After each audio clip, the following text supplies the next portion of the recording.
We practice on Thursdays and we walk through on Fridays. So we will walk through on Friday at a local high school. You said you wanted to sort of watch, before you commented on the offensive line against Michigan State, you wanted to watch the film. What'd you see? I saw a lot of good things, and I saw some other things that have to be improved. Some of the sacks are on them. Some of the sacks are on other people. Like that we so. I think it's just I think like right now Emmett Johnson is third in the league in rushing. Right, so the narrative that's out there that we can't run the football is kind of silly, right? We're just, college football, you take away sacks. Are we giving up too many sacks? Yes. I mean, on one of them, that's what I love about Dylan Raiola. He stands up on the one. I don't know if you guys, anyway, he went, that's on me. He was holding the ball, right? Like, a third down sack doesn't really bother me as much as a first and second down sack. And because, I mean, if you just hurry up and get the ball in your hand and don't get the first down anyway, like, you're punting the ball. Now, we don't want sack fumbles. So yeah, there was just some times there, as we all saw, that things kind of got a little out of whack and out of kilter, and we have to be better. But I don't think it's like this. Oh my gosh, we can't block anybody. We had 9 plays, I think 38 yards in the first quarter. Mm-hmm. We had a horrific second quarter, unlike anything I've ever been a part of. All right, so let's call it what it was.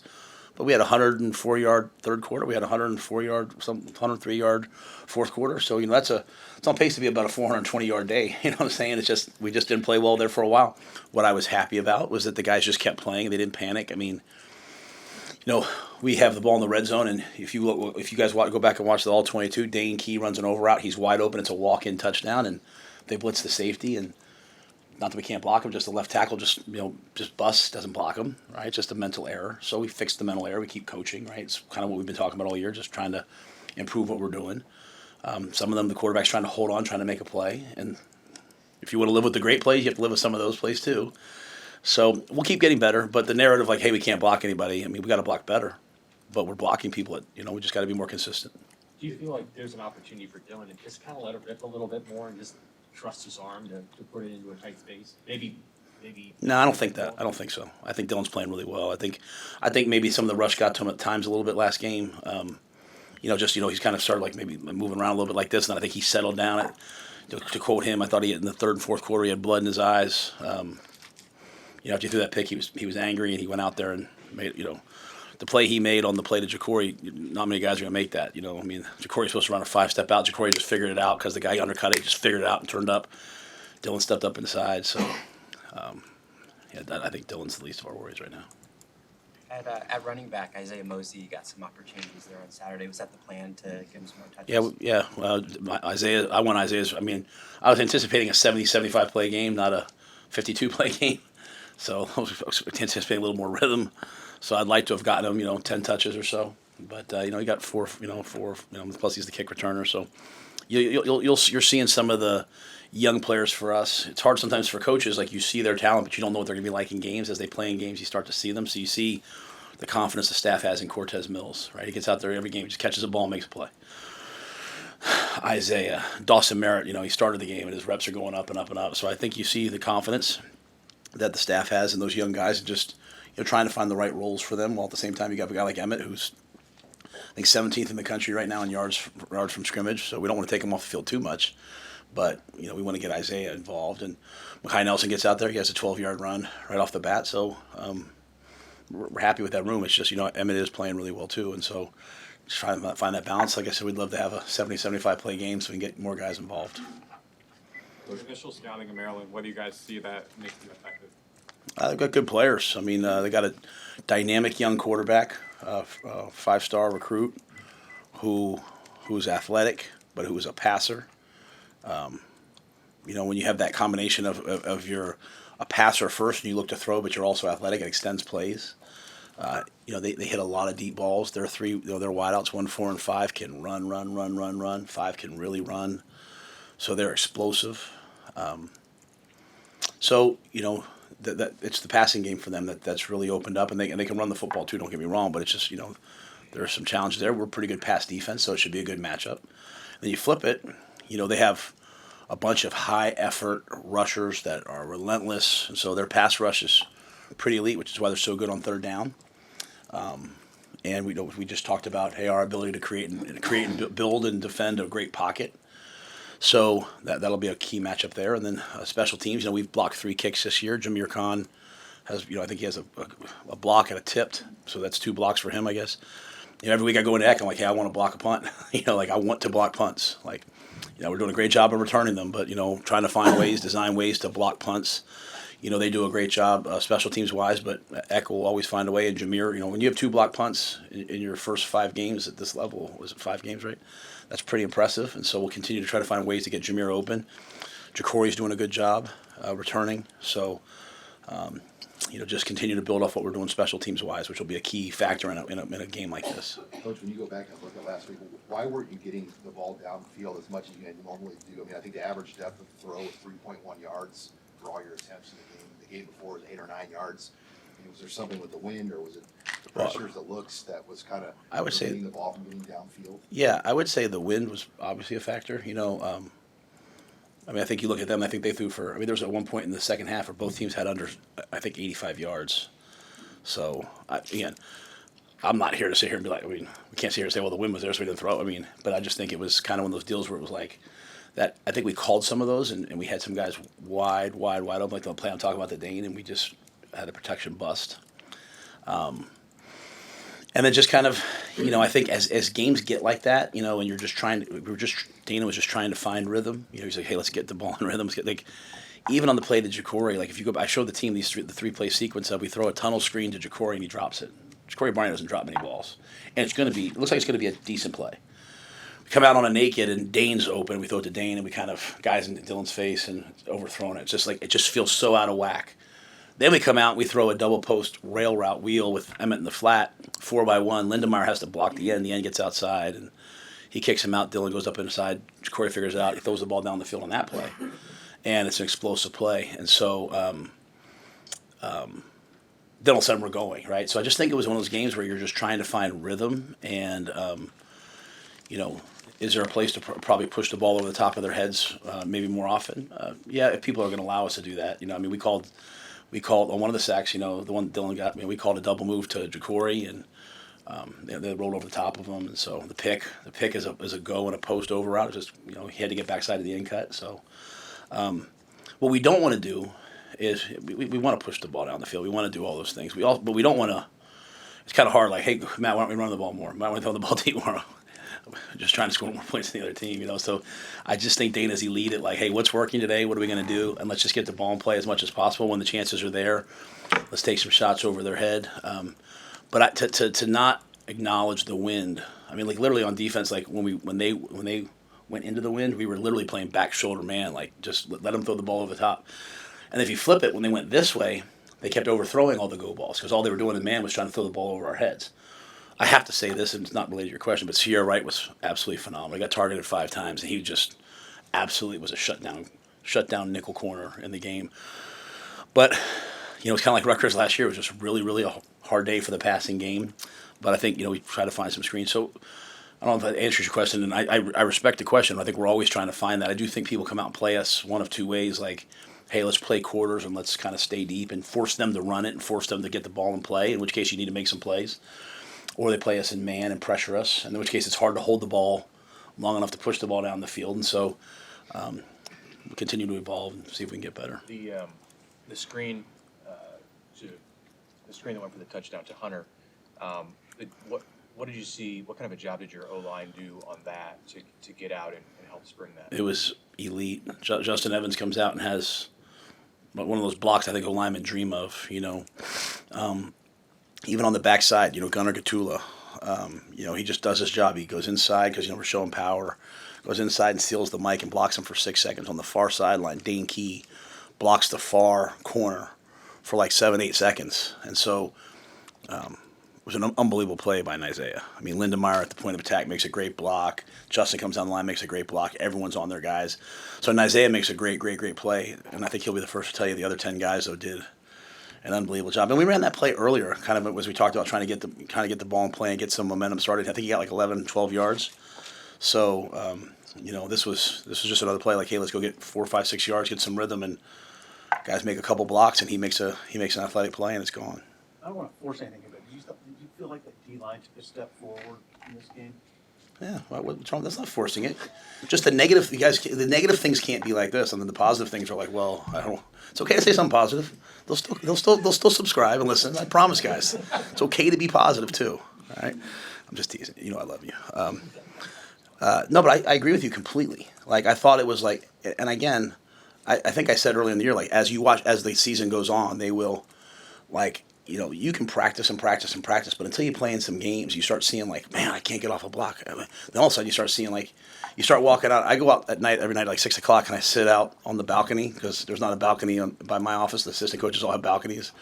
So I just go sit outside their offices and just kind of hold court for a little bit. And you look out there, there's usually someone out there working, doing some extra work, And so when they start getting into games, they start saying, hey, I need to do this. But, we stopped the run, right? So that's a positive storyline, right? This is a running football team, and we stopped the run and turned it into a drop back game. Now, credit to Childs, like to 2 short fields, man, he made some plays running around that bother you. But on the one sack, like the effort that Waneri had, like, they spun around 3 times to get the guy. Elijah Judy just keeps getting better in practice and pass rushing. So, I thought they made a real step and stopped the run and then turned into a passing game. I thought Waneri was like special in the game. I thought McCullough was special in the game. I thought, the inside guys. And then we got some like David Huffkin gets in the game for the first time ever. He's playing well. So I think Terry and Phil Simpson are doing a good job with those guys. We've asked you about Williams before, just when you kind of saw that jump, but I mean, how has he met and even exceeded expectations you guys maybe had for him?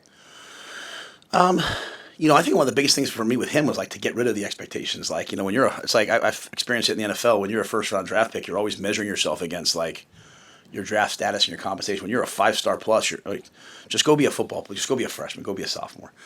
So to that end, in the spring, the only thing I said to him was, I have one word for you: motor. Like motor. Like we timed him, and he runs fast. But when I turn the tape on, I should see that speed, and now you're seeing it. And I think it's just from practice. Like no, the players probably don't want to hear it, but just if you practice well long enough, eventually it starts to translate and turn over, right? Like Deshaun Singleton had 2 interceptions in the game. Those are he's in his 5th or 6th year of college football. I don't really know what year. And that's his 3rd interception. Like Judy is a 5th-year senior. He had his first sack, I think, right? So it's like you just keep doing things and eventually something good will happen. So just trusting the path that you're on. Instead of all the freshmen and like, the freshmen are panicked and like their parents are panicked, like just do the good right stuff long enough. And I think that's a great example. Williams is a great example. Like, hey man, don't worry about your ranking. Don't worry about anything. Just become a good player. And I think he's just taking leaps. We put him in a black shirt last week because he's just playing so much. And we're playing some different packages. Like when they go big, we're playing some 4-3. When they go to 11 and we think it's a run, he's playing some 4-3 stuff. We're playing some 5-down stuff. So. William will definitely deserve that. You've obviously been high on Rex Guthrie this year, and he got the start. But I don't know if there was an injury or anything with Marquise, but went into that. And how do you see? How did you see? I guess a team captain Marquise just sort of handle not having that same role that he's had. Yeah, Marquise is like if I had to pick like what a captain looks like, it's Marquise Buford, and he's been through a lot of physical adversity in his time here. He just wants to win. And he's got a significant role. He played a ton. He finished the game out for us. Plays in dime. Guthrie's ascending too. So just and like I said, we have so many different packages. Like I said, Dawson went in and started the game because we started and I couldn't tell you how we were going to start. They came out whenever they went out. John said line, which is our 4-3 stuff, and they went 4-3, so he gets the start. So, but Marquise Buford is exactly why people like me got into college football, for guys who always put the team first and put winning first and nothing else. And so I can't say enough about him. Do you anticipate Malcolm traveling with you guys this week? He's closer. I'm hopeful. But this is certainly a game we'd love to have him. We tried to warm him up and see how he was, and he just he's just not there. So I'm not sure yet, to be honest with you. But we'll get to tomorrow and we'll see where he's at. We had some guys come out of the game banged up, so we'll see who can practice and who can't. We could certainly use Malcolm. Not that other guys aren't doing well, but his guy's got a ton of production for us. And in a game like this, with the speed that they have at wide out, we'd love to have him. Passing defense is number 1 in the country. Did you guys anticipate this type of play? Where you've held 2 or 3 really good quarterbacks to some of the worst games they've had all year? Yeah, I try to tell everyone after the Cincinnati game. When I say everyone, I'm talking about like our team. I'm like, hey guys, just so you guys know, this guy's a real quarterback. Like, there were 5 scouts. That's the exact story I told you guys. There were 5 scouts at the game. They were like, oh, he's a pro, Matt. We held him to 64 yards. And everyone was really disappointed after the game. I can't believe it was 2017. To me, it was like, hey, we won a close game. We played a good team. Have you watched them? They're dynamic. Like, you know what I'm saying? So, to your point, I think we're playing good pass defense. I think some of it is, unfortunately, we've let too much run game go. So people are like, hey, let's stick with the run. So this game we stopped the run to a degree to force them to get into those situations. I think Butler is elite. I think Butler is pretty elite. I'm watching what he does, like putting concepts together in terms of coverage. Because it's not just like, hey, you cover that. We're not just doing that. I think Addison is doing a great job. I think the players gravitate towards Snow. I think Adam DeMichael does a great job. I think we have like really good coaches, and then like. It's Wednesday night at like 8:30, 9 o'clock last week, and maybe it's Thursday night. I'm not usually home Wednesday night by that time. Thursday night? I don't know, whatever. And I get home and I'm watching whatever Julie wants to watch, and it's Thursday night, and I get a text from Sierra, or a phone call from Sierra. The players never call me unless they need something, right? And Sierra's like, hey, can you have them turn the lights on in the stadium? He's got a bunch of guys out there, and they're doing extra. Like, it's just, I think I told you guys after the game, Sierra like got up in front of the team and was like, hey, that's not... that's not okay that we gave up that touchdown at the end of the game. Like, he was pissed. And so I think it's just the guys that we have back there, Deshaun, Malcolm, unfortunately, he's hurt. Like, Sierra was willing to go from corner to nickel. Like, he's, like, fitting the run now. Like, that's just, not a lot of guys will do that, but Sierra's, like, that kind of guy. I thought the impact of Marshall in the game, like, coming up on those 2 tackles in that one drive and knifing the guy at the 10-yard line. And then the guy, like, wait till Amari Sanders is the starter here. I mean, it's not like this is like, oh, we got some young, older guys. Like, the young DBs coming up are going to be elite. So I think Addison's done a good job, and I think Butler's really special. I think, I remember when Sierra came to me, Sierra was like, you need to hire Butler. I was like, really? Why? Not that I've said really like in a bad way, but like, what? And he detailed for me the story about Rutgers. He's like, hey. They're going to run a fake. They called timeout. Rutgers called a timeout, and he said, hey, they're going to run a fake field goal here. It's super windy. It's a third, whatever it was. This is the length of the kick. They've already ran one fake last year. They just called timeout. They're going to run the fake, and they ran the fake. And Sierra was like, I've never had someone who can break the game down for me like that. So I think John's done a great job. And I thought the pass rush showed up this game. The pass rush truly showed up. The special teams improvement, Matt, is there something beyond Mike Eckler's impact that's allowed those units to play at the level that they are right now? I think you'd have to start with Mike. I think he's brought like an energy to it, but I don't want to minimize it, because I think everyone he might get mad at me for saying that. I think everyone sees like the jumping around in the locker room and all that stuff. That's not what it is. It's his teaching progressions are amazing. His attention to he truly uses on his interview, I had to tell him to stop, because like he uses the Socratic method where he's consistently like asking you questions and making you respond and think. And I was like, heck, I can't do this, bro. It's like an hour of this. Like, please do it, because it was me and Snow interviewing him. But I think it's great because you go to his meetings and everyone's dialed in and everyone's locked in. Here's how I knew it. It was like, I don't think it was Thursday or Friday. Sat was like, man, I can't wait for Jameer. Like, they're gonna come out and they're gonna line up like this. We're gonna check to this, and Jameer's gonna stun the guy. I mean, that's like when your tight ends coach is saying like this is what's gonna happen in the game. It's because it's been taught so well. And then I think I think then the energy and the passion of it, he inspires belief, and he has your back if you do make a mistake. Like we told Jameer, I personally told Jameer, which is not the way I am, and I'm pretty proud of the fact right now that we're 15th in the country in penalties, because that's not the way it was the first 2 years. But I said, hey, if you run in the punter, you run the punter. Like, I don't care. Go block the kick. Like, just wanted to free him up. So I think Eck's teaching progression is elite. I don't want to minimize the impact of Brett Maher, because when you have specialists, and the specialists have somebody who's done it, that they can. The last thing, because for 10 years of my career, it was like me being like, come on, put it through the upright. Like, what do I know about it? It's like me talking about some other golf swing, right? So you got Brett over there, and he's like, even like some of the things Brett taught me this year, like early on, we weren't making like real long kicks. And Brett was like, no, coach, we're being consistent here. Now we'll start to work back. He's just so patient with it. I really blame myself that I probably should have kicked some more kicks in games 2 and 3 before the fourth game.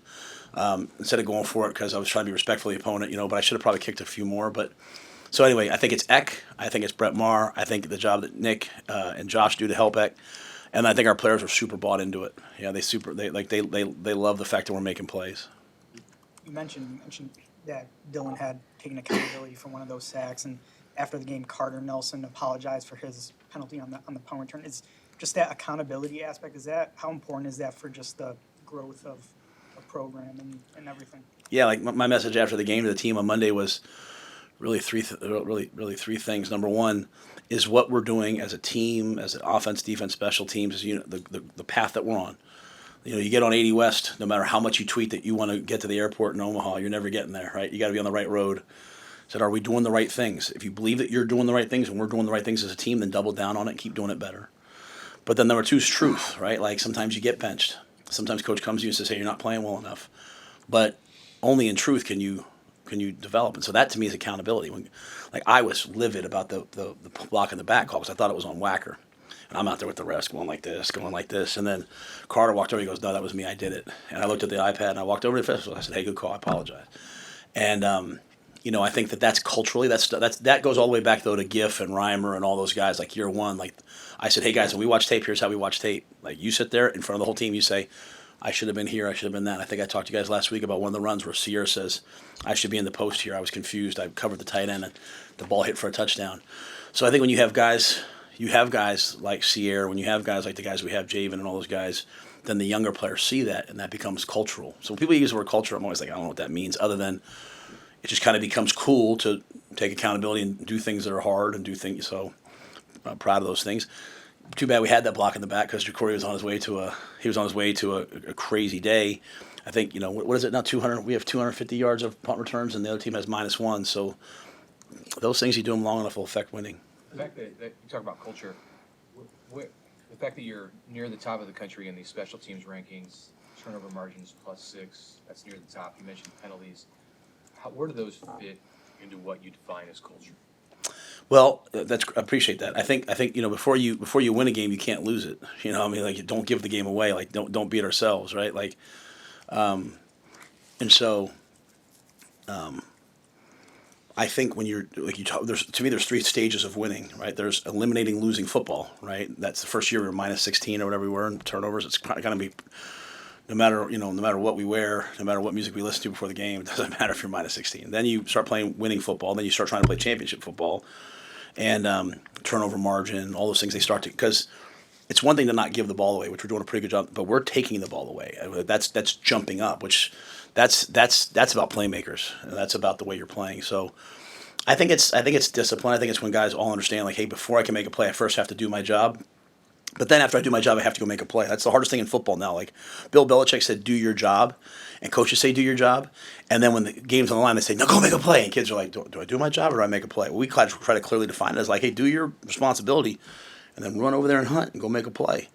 And so I think our guys are getting that. It takes a while to get that. But yeah, we're proud of those stats. We're proud of being in the tops in the country at throwing the ball. We're proud of being in the tops in the country at stopping the pass.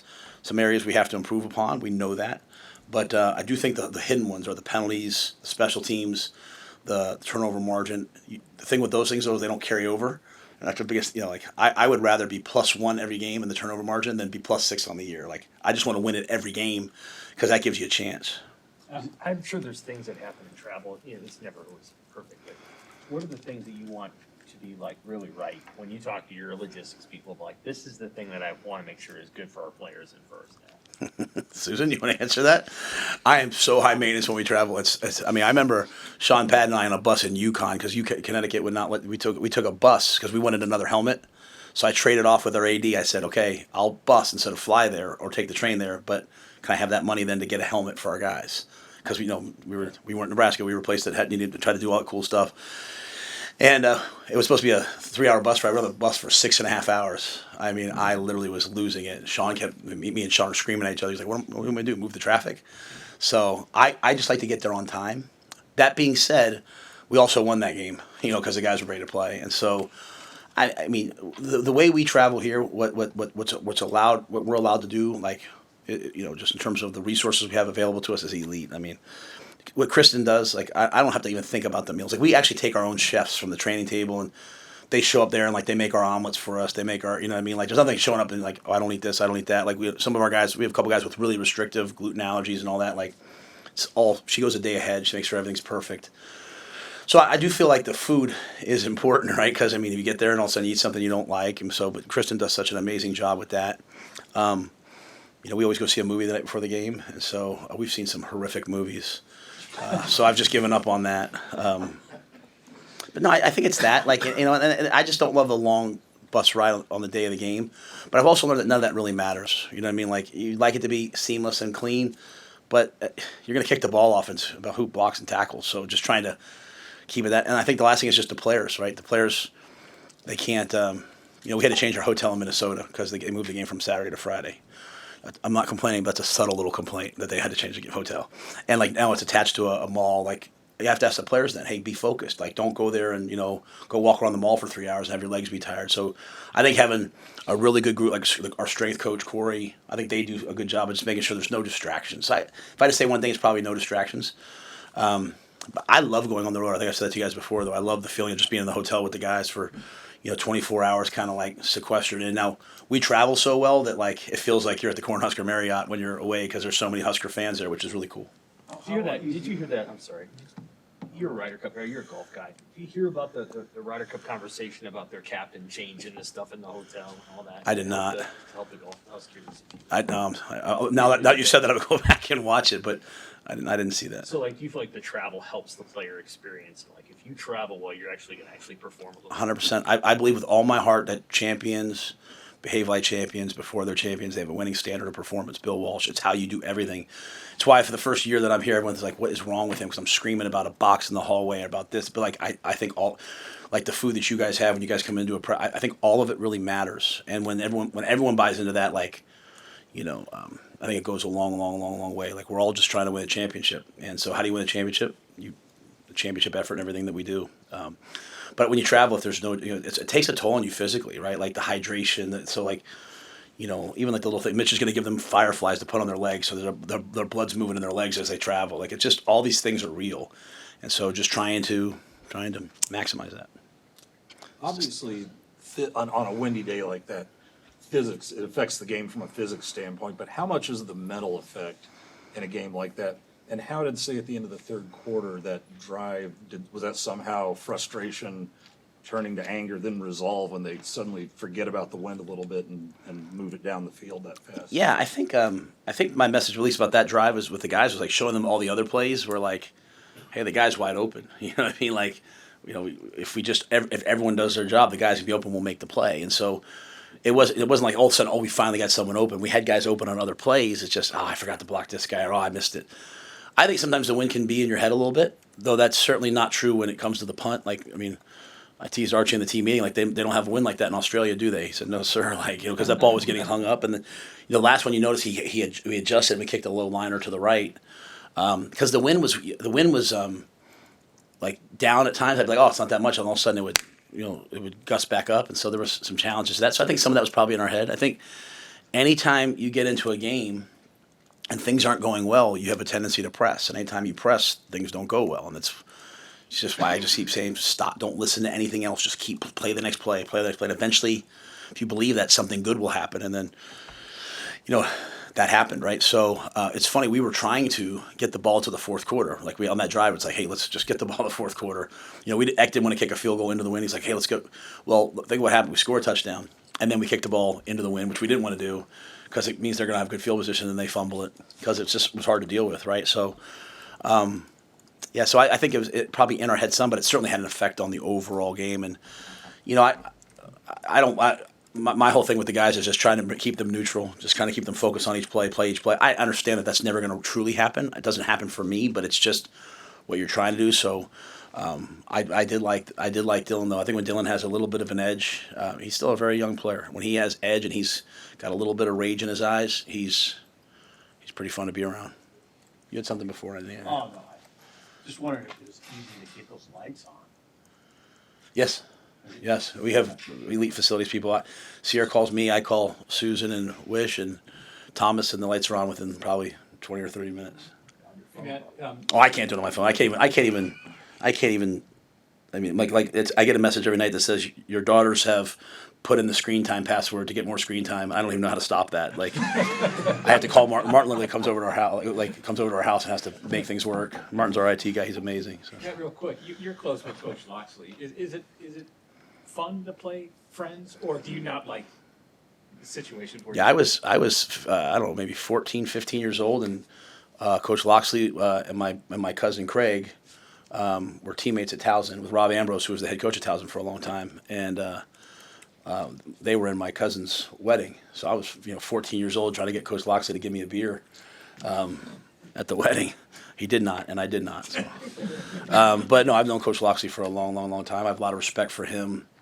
But I know he'd rip my heart out if he could. So I respect that about him. And I love coaches. I love coaching. I know how hard it is. I know how hard coaching is on our families and all those things. I also know the positive things about it. So the amazing things about it. Like my dad's a high school coach and teacher. I just love coaches of all ilks, of all sports, of all everything. So, but I just want to win though. Thanks. Thank you.